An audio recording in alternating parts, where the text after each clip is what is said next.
Welcome to Civil Service IAS, your go-to YouTube channel for all things related to the Indian Administrative Service.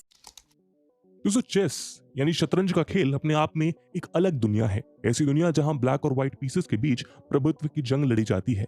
ऐसी जंग जहां कोई मोहरा सीधी तो कोई मोहरा टेढ़ी चाल चलता है। लेकिन इस सब के बीच अंत तक ये बात समझ नहीं आती कि आखिर इस शतरंज के खेल में जीत किसकी होगी। ऐसा इसलिए भी है क्योंकि शतरंज में कभी भी एक प्यादा भी खेल का रुख पूरी तरह बदल सकता है। अगर हम गौर से देखें तो पॉलिटिक्स भी शतरंज के खेल की ही तरह है। इसमें हर समय चेस की ही तरह कुछ माइनर तो कुछ मेजर चालें एक साथ चली जा रही होती हैं, जिनके बीच कभी कभी समझ पाना मुश्किल हो जाता है कि आखिर इस गेम का एंड रिजल्ट क्या होगा। यहाँ तक कि कभी कभी राजनीति को समझना शतरंज के खेल को समझने से भी ज्यादा कठिन हो जाता है, क्योंकि जहाँ एक और शतरंज में काले और सफेद का अंतर साफ होता है तो वहीं राजनीति में ये अंतर कभी भी खत्म हो जाता है, जिससे समझ ही नहीं आता कि आखिर कौन किसके खिलाफ लड़ रहा है। अब आप महाराष्ट्र की स्टेट पॉलिटिक्स का ही एग्जाम्पल ले लीजिए, जहां 2019 के स्टेट इलेक्शन के बाद से ही ये गेम हर पल बदल रहा है, जिसमें कभी बीजेपी और एनसीपी फैक्शन भारी पड़ते दिख रहे थे तो कभी एकदम से गेम उलटकर एनसीपी ने शिवसेना और कांग्रेस के साथ मिलकर अलायंस बना लिया। लेकिन देखते ही देखते एक बार फिर गेम उल्टा और शिवसेना के एक फैक्शन ने बीजेपी से हाथ मिला लिया, जबकि आज फिर एक नई बाजी देखने को मिल रही है जहां एनसीपी का एक फैक्शन एक बार फिर अपना खेमा बदल चुका है, जिसके चलते एक बार फिर महाराष्ट्र की सियासत में एक ऐसा उलटफेर हुआ है जिसे देखकर जहां एक और कुछ लोगों को 2019 को याद करते हुए डेजा वू जैसी फीलिंग आई, तो वहीं दूसरी ओर इस पॉलिटिकल मम्बल जम्बल के पूरे एपिसोड ने बहुत से पॉलिटिकल एक्सपर्ट्स को एक बार फिर इस उधेड़बुन में डाल दिया है कि आखिर ऐसा हुआ क्यों। जी हाँ, यहाँ हम बात कर रहे हैं महाराष्ट्र के उस ऑनगोइंग एपिसोड की जिसमें शरद पवार लेड एनसीपी से निकलकर बीजेपी लेड महाराष्ट्र गवर्नमेंट में शामिल हुए अजीत पवार ने महाराष्ट्र की सियासत में ही खलबली मचा दी। और खलबली भी ऐसी कि अभी कुछ दिन पहले ही अपकमिंग जनरल इलेक्शंस के लिए एनडीए से लोहा लेने के लिए विपक्ष को एकजुट करते दिखाई दे रहे शरद पवार आज अपने और पराये का भेद ही नहीं कर पा रहे। नतीजा ये है कि जैसे कुछ समय पहले ऐसे ही उलझन में उलझकर उद्धव ठाकरे ने अपना ताज खोया था, वैसे ही इस बार शरद पवार भी अपनी ही पार्टी में बेताज होते नजर आ रहे हैं। मगर ताज्जुब की बात यह है कि जहां एक और कुछ एक्सपर्ट्स सब के लिए डायनेस्टिक पॉलिटिक्स के एक नए फेज को जिम्मेदार मान रहे हैं, तो दूसरी ओर कुछ ऐसे बीजेपी के ऑपरेशन लोटस और उसके बिछाए शतरंज के खेल के डार्क नाइट से भी जोड़कर देख रहे हैं। तो क्या है इस पूरे खेल की सच्चाई? क्या यहाँ पर शरद पवार से शतरंज की चालों को समझने में गलती हुई है, या फिर उन्हीं का एक प्यादा 8 घर की चाल चलकर वजीर बन चुका है, और वजीर भी ऐसा जो अब उन्हीं के काबू में नहीं है? आइए आज हम इसी खेल को समझने का प्रयास करते हैं और ये भी जानने का प्रयास करते हैं कि आखिर वो डार्क नाइट कौन है, जिसके बारे में बात तो राजनीति में हर कोई कर रहा है लेकिन उसका सामना कोई नहीं करना चाहता। दोस्तों ये तो महाराष्ट्र की स्टेट पॉलिटिक्स में चल रही उठापटक जल्दी समाप्त होती नहीं दिखाई पड़ती, लेकिन इसके पीछे के कारणों की पड़ताल करने से पहले आइए हम इस केओस के घटनाक्रम को ब्रीफ में समझ लेते हैं।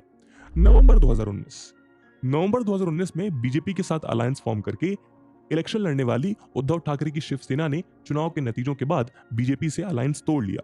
यहाँ शिवसेना की ओर से इस बात का दावा किया गया कि चुनाव से पहले बीजेपी की ओर से उद्धव ठाकरे को महाराष्ट्र के सीएम की कुर्सी सौंपने का वादा किया गया था, जो अब पूरा नहीं किया जा रहा। लेकिन एक बार फिर इस पूरे घटनाक्रम में एक नाटकीय मोड़ तब आया जब शिवसेना से हाथ घसीटते हुए स्टेट में एनसीपी के अजीत पवार के सपोर्ट से बीजेपी की गवर्नमेंट को स्थापित करने की प्रोसेस शुरू कर दी गई, जिस कड़ी में गवर्नर भगत सिंह कोश्यारी द्वारा देवेंद्र फडणवीस को सीएम और अजीत पवार को डिप्टी सीएम की शपथ दिला दी गई।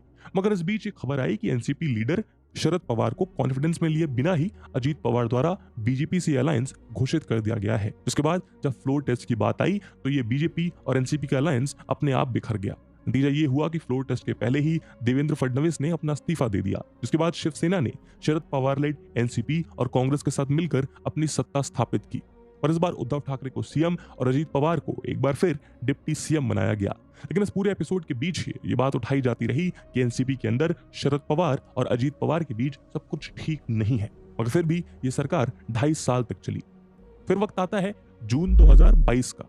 महाराष्ट्र की स्टेट पॉलिटिक्स में एक बड़ा उलटफेर एक बार तब देखने को मिला जब शिवसेना के एक सीनियर लीडर एकनाथ शिंदे ने शिवसेना से निकलकर बीजेपी का हाथ थाम लिया। उनका कहना था कि वो शिवसेना के एनसीपी से हाथ मिला लेने की वजह से उसे छोड़ रहे हैं। यही नहीं, शिंदे के साथ साथ शिवसेना से नाराज 40 एमएलए भी बीजेपी के कैंप में आ गए। इसके बाद एकनाथ शिंदे ने बीजेपी के साथ मिलकर महाराष्ट्र में अपनी सरकार बनाई और इस बार सीएम पद पर एकनाथ शिंदे और डिप्टी सीएम के लिए बीजेपी के एक्स सीएम देवेंद्र फडणवीस को चुना गया।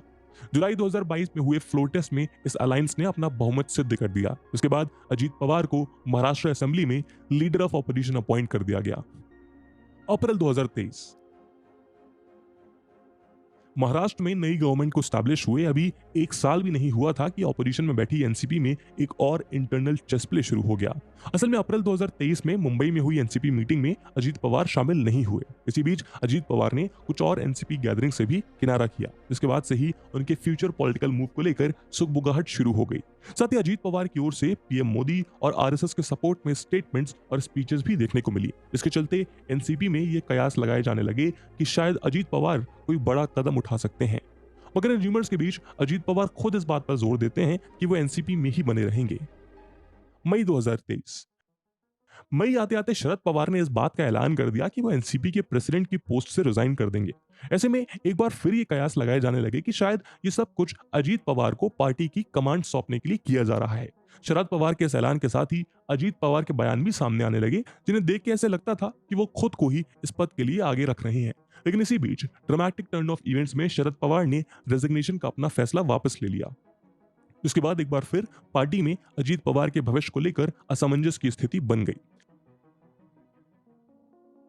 शरद पवार के यूटर्न के बाद एक बार फिर एनसीपी के अपर रैंक्स में रीशफलिंग कर दी गई, जिसके तहत सुप्रिया सुले और प्रफुल्ल पटेल को पार्टी के ज्वाइंट वर्किंग प्रेसिडेंट के तौर पर अपॉइंट कर दिया गया। वहीं अजीत पवार को पार्टी में कोई खास रोल ऑफर नहीं किया गया। उस समय तर्क ये दिया गया कि Ajit Pawar leader of opposition के रूप में काम करते हुए ऑलरेडी ऑक्युपाइड हैं, ऐसे में पार्टी उनका वर्कलोड नहीं बढ़ाना चाहती। जबकि इसी बीच अजीत पवार की ओर से ये पब्लिक स्टेटमेंट जारी कर दिया गया कि वो लीडर ऑफ ऑपोजिशन बने रहने के बजाय पार्टी के लिए काम करना चाहते हैं, और यहीं से ये सारा घटनाक्रम तेजी से बदलने लगा। जुलाई 2023 जुलाई का महीना शुरू होते ही महाराष्ट्र में एक तरफ से फिर से वही एक्शन रिप्ले देखने को मिला जो अक्टूबर 2019 में देखने को मिला था। अजीत पवार ने एनसीपी के अपने कुछ साथियों के साथ मिलकर BJP lead Maharashtra state government में शामिल होने की घोषणा कर दी। यही नहीं, 8 अन्य एनसीपी लीडर्स के साथ मिलकर उन्होंने कैबिनेट मिनिस्टर की शपथ भी ले ली। इसके बाद अजीत पवार को एक बार फिर डिप्टी सीएम पद मिल गया। इसके बाद से ही शरद पवार, सुप्रिया सुले और अजीत पवार के बीच मीडिया स्टेटमेंट्स के थ्रू ही क्रॉस फायर का सिलसिला शुरू हो गया, जहां हर कोई अपने साथ मेजॉरिटी एनसीपी एमएलएस होने का दम भरता दिखाई दे रहा था। ऐसे में सबके दिमाग में यही प्रश्न था कि क्या इस बार भी अजीत पवार एक और यू टर्न लेंगे। लेकिन जल्द ही अजीत ने यह साफ कर दिया कि इस बार वो पक्का फैसला करके आए हैं, और यहीं से 1999 में बनी एनसीपी के बिखराव की कहानी शुरू हो गई। क्योंकि अगर बदलती परिस्थितियों को सही से पढ़ा जाए तो ये समझ आता है कि इस बार अजीत पवार पूरी तैयारी करके आए हैं। यूं तो ये सारा घटनाक्रम देख के लगता है कि ये खेल अभी लंबा चलेगा, लेकिन इस घटनाक्रम का सबसे इंटरेस्टिंग पार्ट इसके पीछे छिपे कारण है। क्योंकि राजनीति और शतरंज दोनों में ही कोई भी चाल बिना किसी कारण के नहीं चली जाती। ऐसे में एनसीपी में हुई उठापटक के इस पूरे एपिसोड के बीच 2 कारण बताए जा रहे हैं, और ताज्जुब की बात है कि ये दोनों ही कारण एक दूसरे से बिल्कुल अलग हैं।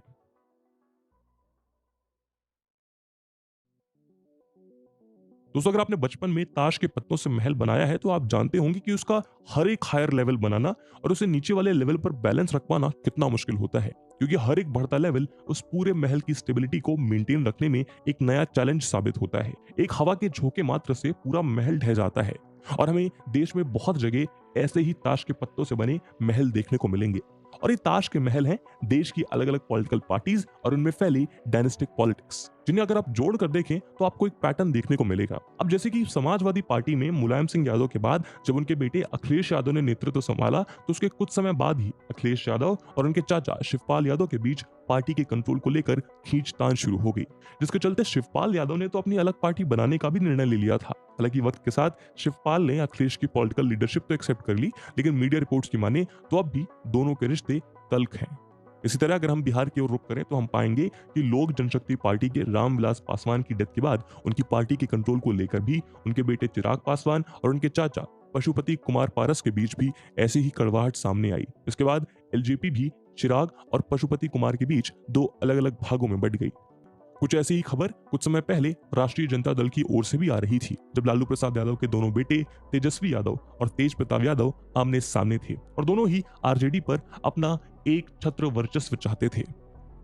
वहीं चाहे ऑल इंडिया तृणमूल कांग्रेस में ममता बनर्जी के बाद पार्टी की कमान उनके अपने भतीजे अभिषेक बनर्जी को सौंपने की बात हो, या बहुजन समाज पार्टी में मायावती के बाद उनकी गद्दी उनके भतीजे आकाश आनंद को देने की बात हो, दोनों ही पार्टीज में समय समय पर इसके विरोध में आवाज उठाई जाती रही है। इंडियन पॉलिटिक्स को गौर से देखें तो हम पाएंगे कि डायनेस्टिक पॉलिटिक्स में जब भी पावर बैटन एक जनरेशन से दूसरी जनरेशन के बीच ट्रांसफर होता है तो अक्सर ऐसी टसल देखने को मिलती है, और ये कोई आज की बात नहीं है बल्कि हमेशा से ऐसा हो रहा है। उदाहरण के लिए कांग्रेस का इतिहास उठाकर भी देख सकते हैं, जहां जवाहरलाल नेहरू के बाद इंदिरा गांधी के हाथों में जाती कांग्रेस में भी विभाजन देखने को मिला था। इसी तरह जब लेट 1990s में सोनिया गांधी ने नेशनल पॉलिटिक्स और कांग्रेस में अपना कदम रखा, तब भी कांग्रेस में इसका विरोध देखने को मिला। और जैसा हमने आपको बताया कि शरद पवार ने भी उसी दौर में एनसीपी का गठन किया। वहीं अभी इस बात को भी बहुत समय नहीं हुआ है जब कांग्रेस के भविष्य और इसमें राहुल गांधी की लीडरशिप के विरोध में कांग्रेस के अंदर ही G23 ग्रुप उठ खड़ा हुआ था। यही नहीं, शिवसेना में भी बाला साहेब ठाकरे के बाद उद्धव ठाकरे और राज ठाकरे के बीच भी ऐसा ही पावर टसल देखने को मिला था। इसके चलते राज ठाकरे ने शिवसेना से अलग होकर महाराष्ट्र नवनिर्माण सेना का निर्माण किया। ऐसे में एनसीपी के करंट क्राइसिस को भी इसी इंटरजेनरेशनल पावर बैटन ट्रांसफर से जोड़कर देखा जा रहा है, जहां शरद पवार के पार्टी के अध्यक्ष पद से रिजाइन करने और फिर यू टर्न लेने और उसके बाद पार्टी में अजीत पवार को कोई रोल ऑफर करने के बजाय अपनी बेटी सुप्रिया सूले को पार्टी में आगे रखने को इस पूरे घटनाक्रम से जोड़कर देखा जा रहा है। एक्सपर्ट्स की माने तो रेजिग्नेशन को लेकर शरद पवार के रिवर्सल के पीछे भी यही कारण था कि कहीं ना कहीं उन्हें ये डर था कि उनके जाते ही अजीत पवार सुप्रिया सूले को साइडलाइन करके पार्टी टेक ओवर कर सकते हैं। तभी अजीत पवार बार बार शरद पवार के रेजिग्नेशन को पब्लिकली सपोर्ट कर रहे थे, लेकिन जब शरद पवार ने अपना रेजिग्नेशन वापस ले लिया तो कहीं ना कहीं इस सब में अजीत पवार के मन में विरोध के बीज बो दिया, जिसका नतीजा हम सबके सामने है। यही कारण है कि अगर आप शरद पवार को छोड़कर अजीत पवार के साथ गए एनसीपी लीडर्स की लिस्ट पर गौर करें तो आप पाएंगे कि उसमें छगन भुजबल, सुनील तटकरे, दिलीप वालसे पाटिल और प्रफुल्ल पटेल जैसे नाम शामिल हैं, जो कि शरद पवार के ही क्लोज एसोसिएट्स माने जाते हैं। एक्सपर्ट्स की माने तो एनसीपी में इस बगावत का एक बड़ा कारण ये भी है कि अजीत पवार के साथ ये सभी एनसीपी लीडर्स कांग्रेस और खासतौर पर शिवसेना के साथ अलायंस बनाने जाने को लेकर खुश नहीं थे, और वो अपने दम पर एनसीपी को इंडिपेंडेंटली आगे ले जाना चाहते थे, जहां उनका मन था कि इस अलायंस से हमेशा के लिए एनसीपी को महाराष्ट्र में एक बैकसीट झेलनी पड़ेगी। ऐसे में उन्होंने अपना और पार्टी के भविष्य को सुप्रिया सूले के बजाय अजीत पवार के हाथों में सुरक्षित समझा। इसी के चलते ये कयास लगाए जा रहे हैं कि एक जनरेशन से दूसरे जनरेशन के बीच ताश के पत्तों के इसी महल को और ऊंचा उठाने में जिस तरह बाकी डायनेस्टिक पॉलिटिकल पार्टीज को दिक्कतें आ रही हैं, वही किस्सा शायद एनसीपी का भी है, जो अपनी ही अंतर कलह से परेशान है। मगर इस सब के बीच ही कुछ पॉलिटिकल एक्सपर्ट्स इस बात को भी पॉइंट आउट कर रहे हैं कि महाराष्ट्र के इस पूरे खेल का एक दूसरा एंगल भी है, जिससे शरद पवार और अजीत पवार के बीच शतरंज की ऐसी बिसात जमी है जिसमें असल खेल कोई और ही खेल रहा है। और कौन है वो तीसरा खिलाड़ी, आइए जानते हैं। दोस्तों, अगर आप चेस के गेम पर ध्यान दें तो इसमें अक्सर वजीर या क्वीन को ही सबसे ज्यादा शक्तिशाली माना जाता है, और ऐसा हो भी क्यों ना, आफ्टर ऑल वो वजीर ही है जो हर दिशा में आगे बढ़ सकता है। लेकिन इसके बाद अगर आप सबसे स्ट्रॉन्ग चेस पीस की बात करेंगे तो लोग हाथी या रूक या फिर ऊंट या बिशप का नाम लेते हैं, मगर इस सब के बीच वो नाइट या घोड़े के बारे में भूल जाते हैं, जो उनके प्रॉपर लीनियर मूवमेंट से दूर अपने ढाई घर की चाल के दम पर घात लगाए बैठा होता है। और इसी नाइट को लेकर अगर आप जरा सी अपनी सावधानी हटाएंगे तो दुर्घटना घटने के पूरे चांसेस हैं। कुछ पॉलिटिकल एक्सपर्ट्स की माने तो महाराष्ट्र के इस पूरे गेम में वो डार्क नाइट ईडी या एनफोर्समेंट डायरेक्टरेट है, जो कहीं ना कहीं बीजेपी लेड गवर्नमेंट के इशारे पर ढाई घर की चाल चल रही है, जिसके कारण ही सावधानी बरतते हुए सभी NCP leaders state BJP lead government में शामिल हुए हैं। ऐसे में महाराष्ट्र और एनसीपी की इस पूरी इंटरनल पॉलिटिक्स के शतरंज के खेल में असली खेल सेंट्रल लीडरशिप में बैठी बीजेपी खेल रही है, क्योंकि बीते हफ्ते Maharashtra BJP lead state government में शामिल हुए एनसीपी के अजीत पवार और उनके समेत छगन भुजबल और हसन मुश्रीफ के खिलाफ ईडी की जांच चल रही है। इनमें से कोई जमानत पर है तो किसी को सजा मिल चुकी है, जबकि कुछ पर केसेस पेंडिंग है। उदाहरण के लिए महाराष्ट्र में डिप्टी सीएम की शपथ लेने वाले अजीत पवार के खिलाफ महाराष्ट्र स्टेट कोऑपरेटिव बैंक से लिए गए लोन में इरेगुलरिटीज के आरोप हैं, जिसकी जांच ईओडब्ल्यू या इकोनॉमिक ऑफेंस विंग द्वारा किया जा रहा है। यही नहीं, इसी मामले में ईडी ने भी उनके खिलाफ मनी लॉन्ड्रिंग का केस दर्ज कर रखा है। हालांकि सितंबर 2020 में ईओडब्ल्यू ने स्पेशल कोर्ट में क्लोजर रिपोर्ट फाइल करते हुए कहा कि अजीत पवार के खिलाफ करप्शन के कोई एविडेंस नहीं मिले। इसके बाद ईडी ने इसका विरोध किया, लेकिन कोर्ट ने ईडी की आपत्ति ये कहते हुए खारिज कर दी कि सुप्रीम कोर्ट की गाइडलाइंस के अनुसार यदि ईओडब्ल्यू ने केस बंद कर दिया है तो ईडी भी आगे जांच नहीं कर सकती। साथ ही यहाँ ध्यान देने वाली बात यह है कि इस दौरान महाराष्ट्र में उद्धव ठाकरे के नेतृत्व वाली सरकार थी, मगर इससे पहले कि स्पेशल कोर्ट क्लोजर रिपोर्ट पर कोई अंतिम फैसला देता, महाराष्ट्र में सरकार बदल गई और बीजेपी की सपोर्ट से एकनाथ शिंदे ने अपनी सरकार बना ली।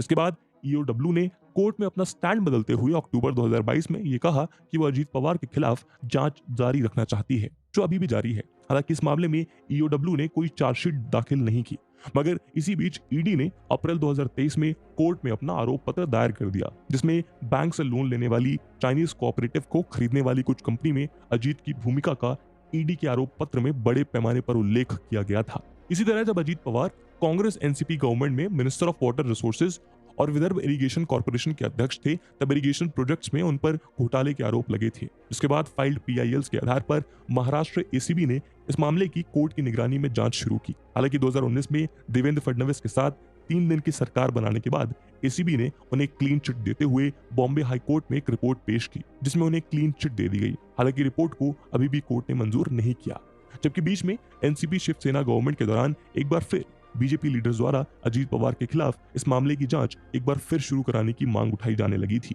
वहीं अजीत पवार के साथ एनसीपी छोड़कर इस ओर आए हसन मुशर्रफ भी 11 जुलाई तक अंतरिम जमानत पर हैं। हसन के खिलाफ सर सेनापति Santaji Ghorpade sugar factory limited और उनके परिवार से जुड़ी कंपनियों के कामकाज में कथित अनियमितताओं के सिलसिले में मुंबई में ईडी में जांच चल रही है। मुंबई की विशेष कोर्ट और बॉम्बे हाई कोर्ट में अपनी दलीलों में मुशर्रफ ने कहा था कि उनके खिलाफ केस एक साजिश थी।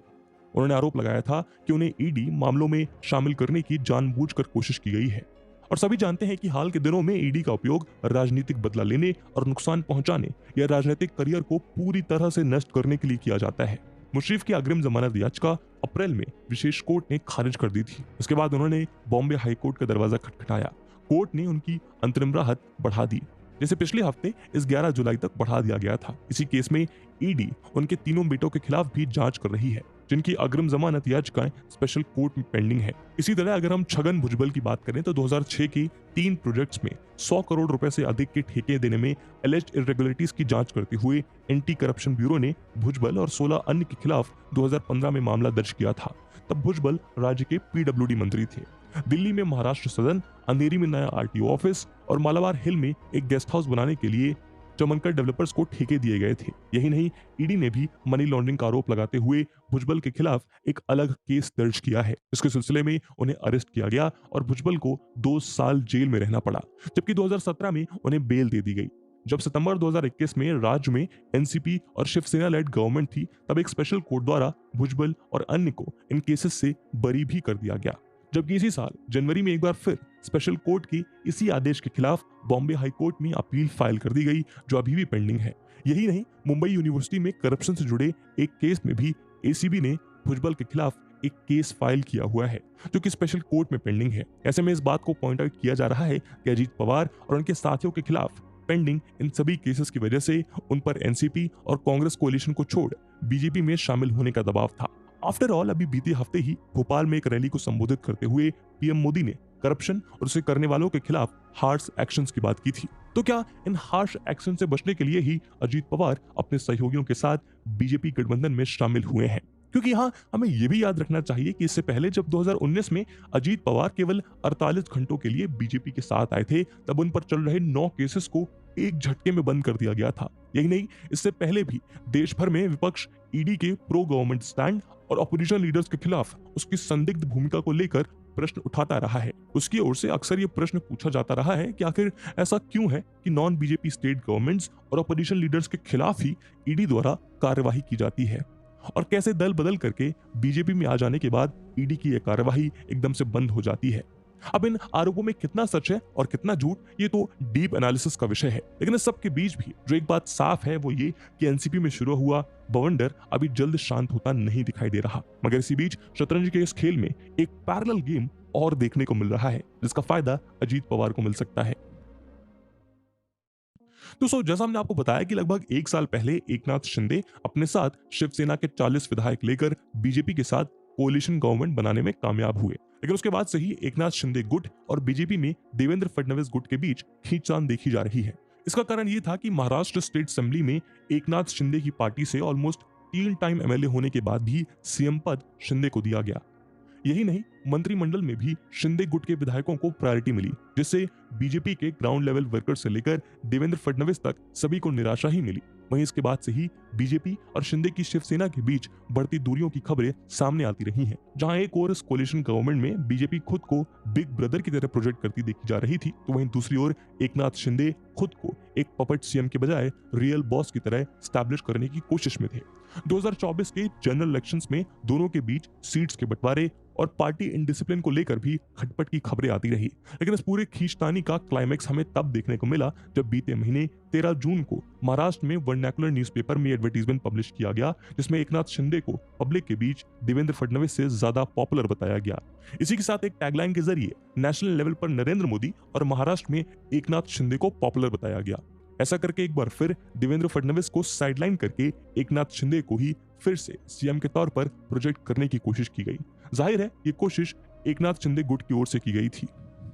इसके ठीक बाद उसी दोपहर कोल्हापुर में ऑर्गेनाइज हुए गवर्नमेंट प्रोग्राम में एकनाथ शिंदे तो शामिल हुए, लेकिन देवेंद्र फडणवीस इसमें शामिल नहीं हुए। हालांकि इसके पीछे फडणवीस ने कुछ हेल्थ प्रॉब्लम्स का हवाला दिया, लेकिन मीडिया रिपोर्ट के अनुसार फडणवीस इसी पोस्टर विवाद की वजह से एकनाथ शिंदे से नाखुश थे। यहाँ तक कि मामले को तूल पकड़ता देख बीजेपी को अपने वर्कर्स के लिए गैग ऑर्डर तक रिलीज करना पड़ा। ऐसे में पॉलिटिकल एक्सपर्ट्स इस ओर भी इशारा कर रहे हैं कि एकनाथ शिंदे और उनके फ्यूचर एम्बिशंस को कंट्रोल करने के लिए ही एक बार फिर अजीत पवार और उनके दल को बीजेपी की ओर से शायद वही ऑफर मिला है जो साल भर पहले एकनाथ शिंदे को मिला था, यानी future possibility of CM position और उनके साथियों को कैबिनेट में जगह।